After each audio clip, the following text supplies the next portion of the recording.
Hello friends, welcome to day trader Telugu and good evening. Sensex 329 points down అయి 57,788 దగ్గర close అయితే, Nifty 103 points down అయి 17,221 దగ్గర క్లోజ్ అయింది. Plus bank Nifty 104 points down అయి 36,790 దగ్గర క్లోజ్ అయింది. ఇవాళ సెన్సెక్స్ అలాగే నిఫ్టీ రిలేటెడ్గా కొంత ఎక్కువ ఫాల్ కనిపిస్తున్నా, బ్యాంక్ నిఫ్టీలో ఇవాళ మనకు పెద్దగా ఫాల్ కనిపించలేదు. ఇన్ఫ్యాక్ట్ బ్యాంక్ నిఫ్టీని ఈవెన్ నిఫ్టీని కూడా కొంత స్టెబిలైజ్ చేసిన stock Kotak Mahindra bank stock. ఇవాళ మార్కెట్ మూవ్ని మీరు గమనిస్తే రీసెంట్ డేస్లో మార్కెట్లో కనిపిస్తున్న మూవే ఇవాళ కూడా ఇంట్రాడే సెషన్స్లో మార్కెట్లో కనిపించింది. ఓపెనింగ్ దగ్గర నుంచి షార్ప్గా ఫాలో అవడం అండ్ అక్కడి నుంచి ఒక పాయింట్ ఆఫ్ టైంలో రికవరీ అండ్ మార్కెట్ క్లోజ్ అయ్యే half an hour to 1 hour before నుంచి మార్కెట్లో సడన్ ఫాల్. యూజువల్గా ఫెడ్ మీటింగ్కి ముందు ఏదైనా ఒక బిగ్ అనౌన్స్మెంట్స్కి ముందు మార్కెట్లో వోలటాలిటీ ఉంటుంది. మనం ప్రీవియస్గానే అనుకున్నాం యూఎస్ ఫెడ్ వాళ్ళ మీటింగ్ జరగబోతుంది, ఆ మీటింగ్ ఒక అవుట్కమ్ ఇవాళ ఎండ్లో వస్తుంది అండ్ దాని రిలేటెడ్గా మార్కెట్ రేపు రెస్పాండ్ అవుతుంది. డబ్ల్యూహెచ్ఓ వాళ్ళు చెప్తున్న దాని ప్రకారం ప్రీవియస్ వేరియంట్ కంటే కూడా ఈ కొత్త వేరియంట్ చాలా ఎక్కువగా స్ప్రెడ్ అవుతుంది. నియర్లీ 77 కంట్రీస్ దగ్గరగా ఈ కొత్త వేరియంట్ ఒక ఇన్ఫెక్షన్స్ ఉన్నాయని అండ్ ఇంకొక రిపోర్ట్లో వచ్చిన దాని ప్రకారం ప్రీవియస్ వేరియంట్స్ కంటే కూడా ఇది 5 times దగ్గరగా ఇన్ఫెక్షన్ని కాజ్ చేస్తుందని అయితే చెప్తున్నారు. కానీ ఇక్కడ చూడాల్సిన డిఫరెన్స్, ప్రీవియస్గా వచ్చిన వేరియంట్స్ ఇన్ఫెక్షన్ని కాజ్ చేశాయి, హెల్త్ పరంగా కూడా డ్యామేజ్ చేశాయి. కానీ ఇప్పుడు వచ్చిన వేరియంట్ ఇన్ఫెక్షన్ని కాజ్ చేస్తుంది కానీ హెల్త్ని అంతగా డ్యామేజ్ చెయ్యదు అనేలా అయితే ప్రజెంట్ రిపోర్ట్స్ అయితే మెయింటైన్ అవుతున్నాయి. బట్ ఇన్ఫెక్షన్స్ పెరుగుతూ ఉంటే అగైన్ గ్లోబల్గా ఎటువంటి రెస్ట్రిక్షన్స్ అయినా విధిస్తారా ఇన్ఫెక్షన్స్ని తగ్గించడానికి? బికాస్ కొన్ని రీజియన్స్లో ఇలా రెస్ట్రిక్షన్స్ని విధిస్తున్నారని అప్డేట్స్ కూడా వస్తున్నాయి. కాబట్టి ఇన్ఫెక్షన్స్ని కంట్రోల్ చేసేందుకు ఒకవేళ రెస్ట్రిక్షన్స్ని విధిస్తే అది స్టాక్ మార్కెట్ నెగిటివ్గా తీసుకుంటుంది. ఇది మార్కెట్ రిలేటెడ్గా ఒక కన్సర్న్ లా కనిపిస్తుందని కొన్ని ఆర్టికల్స్లో డేటా అయితే మనకు కనిపిస్తుంది. ఈ కొత్త వేరియంట్ కంటే మేజర్ కన్సర్న్ ఎఫ్ఐఎస్. వాళ్ళ సైడ్ నుంచి వాళ్ళు ఇండియన్ ఈక్విటీ మార్కెట్స్లో కంటిన్యూస్గా సెల్ చేస్తూనే ఉన్నారు. ఈ మంత్ స్టార్టింగ్ నుంచి ఇప్పటి వరకు నియర్ టు 20,000 crore దగ్గరగా ఇండియన్ ఈక్విటీ మార్కెట్స్లో ఎఫ్ఐఎస్ సెల్ చేశారు. ఈవెన్ నిన్న కూడా 763 crore దగ్గరగా ఇండియన్ ఈక్విటీ మార్కెట్స్లో సెల్ చేస్తున్నారు. అండ్ ఇవాళ మార్కెట్ ఒక ప్రైస్ యాక్షన్ని మీరు గమనిస్తే, నిన్నటి లో ఏదైతే మనకి నిఫ్టీ రిలేటెడ్గా ఫామ్ అయిందో ఇది ఇవాళ ఒక పాయింట్లో బ్రేక్ అయినా వెంటనే ఆ లెవెల్స్ నుంచి మళ్ళీ మార్కెట్ రికవర్ అయ్యి మోస్ట్లీ ఆ లో కంటే అబోనే సస్టైన్ అవుతూ ఈవెన్ క్లోజ్ అవ్వడం జరిగింది. సో ఇక్కడ నుంచి ఉన్న మేజర్ ట్రిగ్గర్ ఈ ఫెడ్ రిలేటెడ్గా వచ్చే అవుట్కమ్. ఐ థింక్ అవుట్కమ్ వచ్చిన తర్వాత మార్కెట్లో కొంత స్టెబిలిటీ 1 or 2 daysలో స్టెబిలిటీ మెయింటైన్ అవుతుందని అయితే అనుకుంటున్నాను. బికాస్ అదొక మేజర్ ఈవెంట్ కాబట్టి వాళ్ళు బాండ్ టేపరింగ్ రిలేటెడ్గా అప్డేట్స్ ఇస్తే ఓకే, బట్ వడ్డీ రేట్ల గురించి, ఇంట్రెస్ట్ రేట్స్ గురించి కూడా ఏదైనా డెసిషన్స్ తీసుకుంటే, ఒకవేళ అది అగ్రెసివ్గా ఉంటే వడ్డీ రేట్ల గురించి తీసుకునే డెసిషన్స్ దాని అప్పుడు మార్కెట్ సీరియస్గా తీసుకుంటుంది. సో చూడాలి, ఇవాళ నైట్ మనకు అవుట్కమ్ వస్తుంది and most of the cases ఆ టైంలో మేల్కొని ఉంటే 11:45, 12 అరౌండ్ కూడా అప్డేట్ వచ్చినప్పుడు నేను మీకు టెలిగ్రామ్లో అప్డేట్ చేస్తాను, లేదంటే రేపటి మార్నింగ్ ఆ అప్డేట్ మీకు టెలిగ్రామ్లో ఉంటుంది. నెక్స్ట్ ఇవాళ స్టాక్స్ రిలేటెడ్గా ఉన్న డేటాను మాట్లాడుకుంటే మొదట పేటిఎం గురించి మాట్లాడుకోవాలి. మీకు గుర్తుంటే ఇక్కడ నుంచి కొన్ని డేస్ బ్యాక్ ప్రీవియస్గా మార్కెట్లో లిస్ట్ అయిన ఐపీఓస్, వాటి రిలేటెడ్గా యాంకర్ ఇన్వెస్టర్స్ ప్రీవియస్గా ఇన్వెస్ట్ చేస్తుంటారు కదా, వాళ్ళు ఇన్వెస్ట్ చేసిన తర్వాత 30 day పాటు కూడా వాళ్ళ ఇన్వెస్ట్మెంట్ని ఐపీఓ నుంచి తీయకూడదు, లాక్-ఇన్ ఉంటుంది. సో అది 30 day తర్వాత ఓపెన్ అవుతుంది. కాబట్టి ఏ డే అయితే ఓపెన్ అవుతుందో, if in case anchor investors వాళ్ళ దగ్గర ఉన్న వాటాని సెల్ చేయాలనుకుంటే వాళ్ళు ఓపెన్ మార్కెట్లో సెల్ చేసుకోవచ్చు.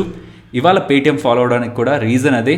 మీరు గమనిస్తే 15th December ఈ Paytm IPO anchor book lock-in complete అవుతుంది. సో ఇవాళ ఓపెనింగ్ తర్వాత ఇలా వచ్చిన హ్యూజ్ సెల్లింగ్ని యాంకర్ ఇన్వెస్టర్స్ సెల్లింగ్ లానే మనం భావించాలి. బికాస్ 10 to 11% దగ్గరగా యాంకర్ లాక్-ఇన్ కంప్లీట్ అయిన రోజు వచ్చిన సెల్లింగ్ వాళ్ళ దగ్గర నుంచి వస్తుంది. అండ్ వాళ్ళ యాంకర్ బుక్ని ఒకవేళ మీరు అనాలిసిస్ చేస్తే, పీడిఎఫ్ ఉంటుంది కదా యాంకర్ ఇన్వెస్టర్స్ది, అది అనాలిసిస్ చేస్తే మనకు క్లియర్గా ఒకటి అర్థమవుతుంది. లెస్ దాన్ 13%, నియర్ టు 12.75% దగ్గరగా మాత్రమే domestic institutional investors, near to 4 mutual funds invest చేశాయి. రెస్ట్ అంతా కూడా ఫారెన్ ఇన్స్టిట్యూషనల్ ఇన్వెస్టర్స్ ఇన్వెస్ట్ చేశారు. సో వాళ్ళు పేటిఎంలో ఇన్వెస్ట్ చేసిన తర్వాత నుంచి మోస్ట్లీ స్టాక్ ప్రైస్ అయితే ఫాల్ అయింది. నియర్లీ 2,150 రూపీస్లో వీళ్ళు మార్కెట్లోకి వచ్చారు. ఇప్పుడు 1,381 రూపీస్ దగ్గరగా ట్రేడ్ అవుతుంది. సో డెఫినెట్లీ ఇన్వెస్ట్ చేసిన వాళ్ళు లాస్లోనే ఉంటారు. ఈవెన్ ఆ లాస్ అయినా పర్లేదు అనుకునే ఓపెనింగ్లో పేటిఎం రిలేటెడ్గా యాంకర్ ఇన్వెస్టర్స్, మోస్ట్లీ ఎఫ్ఐఎస్ఏ అందులో కూడా పార్టిసిపేట్ చేస్తుండాలి. వాళ్ళ పొజిషన్స్ని సెల్ చేసేందుకు ప్రయత్నించారు. సో వాళ్ళ ఫాల్కి మెయిన్ రీజన్ యాంకర్ బుక్ ఒక లాక్-ఇన్ కంప్లీట్ అవడం. బట్ ఈ పాయింట్ని కూడా మనం గుర్తుంచుకోవాలి, ప్రతి anchor book lock-in point of టైంలో స్టాక్స్ ఫాలో అవుతాయంటే అలా అవ్వాలని రూల్ లేదు. మీకు గుర్తుంటే నైకా వాళ్ళ యాంకర్ బుక్ లాక్-ఇన్ కంప్లీట్ అయినప్పుడు స్టాక్ కొంతవరకు డౌన్ అయ్యి అగైన్ స్ట్రాంగ్గా ర్యాలీ అయింది. ఈవెన్ పాలసీ బజార్ అది లాక్ ఇన్ కంప్లీట్ అయిన రోజు ర్యాలీ అయింది. ఈవెన్ రీసెంట్ గా విత్ర ఐపీఓస్ కూడా లాక్ ఇన్ కంప్లీట్ అయ్యాయి అనుకున్న రోజు కూడా స్ట్రాంగ్ ర్యాలీకి వెళ్ళాయి. లాక్ ఇన్ కంప్లీట్ అవుతుంది, ఆ రోజు స్టాక్ ఫాల్ అవుతుందని ప్రీవియస్ గా ఎవరైతే షార్ట్ పొజిషన్స్ ని క్రియేట్ చేసి పెట్టుంటారో స్మార్ట్ గా, ఆ రోజు ఒకవేళ ఫాల్ రాకపోతే దాని వాళ్ళ ఎక్స్పెక్టేషన్స్ బ్రేక్ అవుతాయి కాబట్టి ఆ రోజు ప్రీవియస్ గా వాళ్ళు చేసిన షార్ట్స్ ని కూడా కవర్ చేసుకునే ప్రయత్నంలో స్టాక్స్ ర్యాలీ అవుతుంటాయి. సో ఇక్కడ గుర్తుంచుకోవాల్సిన మెయిన్ థీమ్, ఐపీఓలో ఇన్వెస్ట్ చేసిన యాంకర్ ఇన్వెస్టర్స్ కి ఫర్దర్ గా ఐపీఓ రిలేటెడ్ గా అంత స్ట్రాంగ్ వ్యూ, పాజిటివ్ వ్యూ లేకపోతే వాళ్ళు ఎగ్జిట్ అయ్యే ప్రయత్నం చేస్తారు. ఆ పాయింట్ లోనే స్టాక్ ఫాల్ అవుతుంది. ఇఫ్ ఇన్ కేస్ వాళ్ళు ఎగ్జిట్ అవ్వకపోతే దెన్ ఆ రోజు ప్రీవియస్ గా షార్ట్ పొజిషన్స్ ని క్రియేట్ చేసిన వాళ్ళు కవర్ చేసుకుంటారు కాబట్టి అగైన్ బై చేసేసి వాళ్ళు షార్ట్ పొజిషన్స్ ని క్లోజ్ చేస్తారు. కాబట్టి if in case anchor investors cell చేయకపోతే ఆ రోజు స్టాక్ లో కూడా మంచి ర్యాలీ ఉంటుందన్న విషయం మనం గుర్తుంచుకోవాలి. నెక్స్ట్ నైకా గురించి మాట్లాడుకోవాలి. స్టాక్ ఇవాళ 5% దగ్గరగా ర్యాలీ అయింది. వీళ్ళు లోరియల్ వాళ్ళకి సంబంధించిన మాడిఫేస్ ని వీళ్ళ వెబ్సైట్ లో ఇంటిగ్రేట్ చేశారని చెప్తున్నారు. లోరియల్ వాళ్ళకి సంబంధించిన ఈ ModiFace AI powered technology, artificial intelligence powered technology. ఇది ఏం చేస్తుందంటే వెబ్సైట్లో మీరు ఏదైనా ఒక బ్యూటీ ప్రోడక్ట్ కొనాలనుకుంటే మీ ఫేస్ అండ్ మీ టెక్స్చర్కి అది సూట్ అవుతుందా లేదా అని మీరు తెలుసుకోవాలంటే మీకు సంబంధించిన ఇమేజ్ని ఆర్ ఫోటోని మీరు అప్లోడ్ చేస్తే ఆ ఇమేజ్ మీద ఇవి అప్లై చేస్తారు. అప్లై చేసి మీకు మీరు బాగా కనిపిస్తున్నారా, ఇంకేదైనా డిఫరెంట్ ప్రోడక్ట్ని మీరు ట్రై చేస్తారా అని మీ ఫేస్ మీద మీరే అది అప్లై చేసి చూసుకోవచ్చు. ఈ ఫ్యాషన్ అండ్ ఈ బ్యూటీ వరల్డ్లో దీని కారణంగా మంచి సేల్స్ నమోదవుతాయని ఒక పాజిటివ్ హోప్. స్టాక్ ఇవాళ 5% దగ్గరగా ర్యాలీ అయింది. నెక్స్ట్ దీపక్ నైట్రైట్ గురించి మాట్లాడుకోవాలి. దీపక్ నైట్రైట్ వాళ్ళు December 22 బోర్డు సమావేశాన్ని ఏర్పాటు చేసి ఫండ్ రైజింగ్ రిలేటెడ్గా డెసిషన్ తీసుకుంటారంటున్నారు. ఎంటైర్ కెమికల్ థీమ్లో చాలా కొద్ది కంపెనీస్ మాత్రమే ఉంటాయి. చాలా మంచి మార్జిన్స్ని మెయింటైన్ చేస్తూ కన్సిస్టెంట్గా కాంపౌండ్ అవుతూ మంచి సేల్స్ని నమోదు చేస్తుండే కంపెనీస్. వీళ్ళు ఫండ్ రైజ్ చేసి వీళ్ళ ఎగ్జిస్టింగ్ కెపాసిటీని పెంచుకుంటున్నారు, కొత్త సెగ్మెంట్స్లోకి ఎంటర్ అవుతున్న బిజినెస్ పరంగా లాంటి స్టెప్స్ని తీసుకుంటూ ఉంటే దాని అది ఫర్దర్ స్టాక్ రిలేటెడ్గా మనం పాజిటివ్గా చూడొచ్చు. ఐటీసీ గురించి మాట్లాడుకోవాలి. ఐటీసీతో వచ్చిన ప్రాబ్లం నిన్న కానీ ఇవాళ కానీ స్టాక్ ఫాలో అవడానికి మెయిన్ రీజన్ అన్నెసరీ ఎక్స్పెక్టేషన్స్. ఒక పాయింట్ ఆఫ్ టైంలో ఐటీసీ వాళ్ళు ఇన్వెస్టర్ మీట్ని కండక్ట్ చేయబోతున్నారని వచ్చిన అప్డేట్తో స్టాక్లో ఒక మంచి ర్యాలీ వచ్చింది. First ever institutional investors meet అనేసరికి ఏదో బిగ్ అనౌన్స్మెంట్స్ ఉంటాయన్న ఒక పాజిటివ్ హోప్స్ మార్కెట్లో అయితే నెలకొంది. నిన్న మీరు గమనిస్తే మార్కెట్ క్లోజ్ అయిన తర్వాత ఆల్మోస్ట్ 4:35 అరౌండ్ వాళ్ళు ఐటీసీకి సంబంధించిన అనలిస్ట్ మీట్ ఒక పీడిఎఫ్ కాపీని అప్లోడ్ చేశారు. ఇందులో ఐటీసీ ఏ సెగ్మెంట్లో ఉంది, ఏ సెగ్మెంట్లో ఎలా గ్రో అవ్వాలనుకుంటుంది, ఆపర్చునిటీ ఎలా ఉంది, ఫర్దర్ గా వీళ్ళ కంపెనీని ముందుకు తీసుకువెళ్ళాలనుకుంటున్నారు, ఇవన్నీ కూడా దాంట్లో డిస్కస్ చేశారు. టు ద పాయింట్ ఇవన్నీ already management multiple times discuss చేస్తూనే ఉంది. బట్ ఈసారి కొత్తగా వీళ్ళు మెన్షన్ చేస్తున్నది 10,000 crore దగ్గరగా నెక్స్ట్ 3 years లో క్యాపిటల్ ఎక్స్పెండిచర్ చేయబోతున్నారని. మీన్స్ వివిధ సెగ్మెంట్స్ ఉన్నాయి కదా వీళ్ళకి, ఎఫ్ఎంసీజీ కానీ, పేపర్, అలాగే హోటల్ బిజినెస్ లో కూడా నెక్స్ట్ కమింగ్ ఇయర్స్లో వీళ్ళు క్యాపిటల్ ఎక్స్పెండిచర్ చేసి గ్రో చేయాలనుకుంటున్నారని. హోటల్ బిజినెస్ని మాత్రం రీస్ట్రక్చర్ చేస్తున్నారని, అది కొంత స్టెబిలైజ్ అయిన తర్వాత డీమర్జర్ ఆలోచనలు వాళ్ళు చేస్తారని. అండ్ ఇదనే కాదు, ఇతర డీమర్జర్స్ రిలేటెడ్గా కూడా ఎఫ్ఎంసీజీ, ఐటీ, హోటల్, సిగరెట్ వీటన్నిటిని కూడా డీమర్జర్ ఆలోచనలు అయితే ఉన్నాయి. ఓపెన్గానే ఉన్నాం, వాటి గురించి డిస్కస్ చేస్తున్నాం, థింక్ చేస్తున్నాం. బట్ ఫైనల్ కాల్ అయితే ఇంకా తీసుకోలేదంటున్నారు. సేమ్ స్టేట్మెంట్స్ ఐటీసీ మేనేజ్మెంట్ దగ్గర నుంచి ప్రీవియస్గా కూడా వచ్చాయి. కాబట్టి మార్కెట్ ఒక మెగా ఈవెంట్ జరగబోతుంది, దాంట్లో ఐటీసీ రిలేటెడ్గా ఒక బిగ్ అనౌన్స్మెంట్స్ ఉంటాయని ఒక ఎక్స్పెక్టేషన్స్ నిన్న ఫుల్ఫిల్ అవ్వకపోవడం స్టాక్లో ఈ వీక్నెస్కి అయితే రీజన్ అవుతుంది. నెక్స్ట్ టీవీఎస్ గురించి మాట్లాడుకోవాలి. ఇవాళ టీవీఎస్ అలాగే BMW రిలేటెడ్గా ఒక ఇంపార్టెంట్ డీల్ అయితే అప్డేట్ చేశారు. బట్ టీవీఎస్ కంపెనీని ఎవరైతే ముందు నుంచి ఫాలో అవుతున్నారో మనకి క్లారిటీ అయితే ఉంటుంది. టీవీఎస్ వాళ్ళు BMW వాళ్ళతో ఆల్రెడీ ఎప్పుడో పార్ట్నర్ అయ్యారు, కానీ ఈవీ సెగ్మెంట్ రిలేటెడ్గా కాదు, ఎలక్ట్రిక్ వెహికల్ సెగ్మెంట్ రిలేటెడ్గా కాదు. టీవీఎస్ వాళ్ళు BMWకి సంబంధించిన బైక్స్ని ఇండియాలో మ్యానుఫ్యాక్చర్ చేస్తారు. అవి ఇండియా ఈవెన్ అవి ఎక్స్పోర్ట్స్ కూడా చేస్తారు BMW బైక్స్ని. సో ఇది ఎప్పటి నుంచో జరుగుతుంది. కానీ December 13th టీవీఎస్ వాళ్ళు టీవీఎస్ ఎలక్ట్రిక్ వెహికల్ సబ్సిడరీని ఒకటి ఫామ్ చేశారు. ఆ కంపెనీయే నెక్స్ట్ టీవీఎస్ రిలేటెడ్గా ఈవీ గ్రోత్ని, ఎలక్ట్రిక్ వెహికల్ గ్రోత్ని తీసుకువెళ్తుందనేలా టీవీఎస్ వాళ్ళైతే కామెంట్ చేస్తున్నారు. ఇవాళ వాళ్ళు చేసిన ఇంపార్టెంట్ స్టేట్మెంట్, టీవీఎస్ అలాగే BMW వాళ్ళు వీళ్ళిద్దరూ కూడా కంబైన్ అవ్వబోతున్నారని, కంబైన్ అయ్యి ఈ ఈవీ బిజినెస్ రిలేటెడ్గా వెహికల్స్ని తయారు చేయబోతున్నారని. అండ్ ఫస్ట్ మోడల్ నెక్స్ట్ 24 monthsలో, సో నెక్స్ట్ 2 yearsలో first electric vehicle model EV మోడల్ని వీళ్ళు లాంచ్ చేస్తారని ఇలా స్టేట్మెంట్స్ అయితే కనిపిస్తున్నాయి. నెక్స్ట్ జీ ఎంటర్టైన్మెంట్ గురించి మాట్లాడుకోవాలి. కొంత క్లోజ్గా నేనైతే ట్రాక్ చేస్తున్నాను ఈ స్టాక్ని. బికాస్ వీళ్ళు ప్రీవియస్గా సోనీ వాళ్ళతో మర్జర్ని అనౌన్స్ చేశారు కదా, అప్పుడు 90-day non binding term sheet మీద వీళ్ళు సైన్ చేశారు జీ అలాగే సోనీ వాళ్ళు. ఆ టర్మ్స్ అండ్ కండిషన్స్ ప్రకారం బై December 2021 లోపు సోనీ అలాగే జీ ఎంటర్టైన్మెంట్ మధ్యలో డీల్ జరుగుతుందా జరగదా అని ఒక క్లారిటీ అయితే జీ ఎంటర్టైన్మెంట్ వాళ్ళు ఇవ్వాల్సి ఉంటుంది. మీడియా మార్కెట్లో స్టార్ వాళ్ళు హైయెస్ట్ మార్కెట్ షేర్ ని హోల్డ్ చేస్తున్నారు. స్టార్ మీడియా వాళ్ళు నియర్లీ 29% దగ్గరగా, జీ అలాగే సోనీ వాళ్ళు వీళ్ళిద్దరూ కూడా కంబైన్ అయినట్లయితే స్టార్ ఇండియాని రీప్లేస్ చేస్తూ వీళ్ళు నెంబర్ 1 ప్లేయర్ లోకి వెళ్తారు. బికాస్ జీ వాళ్ళ దగ్గర 21% మార్కెట్ షేర్ ఉంది, సోనీ వాళ్ళ దగ్గర 12% మార్కెట్ షేర్ ఉంది.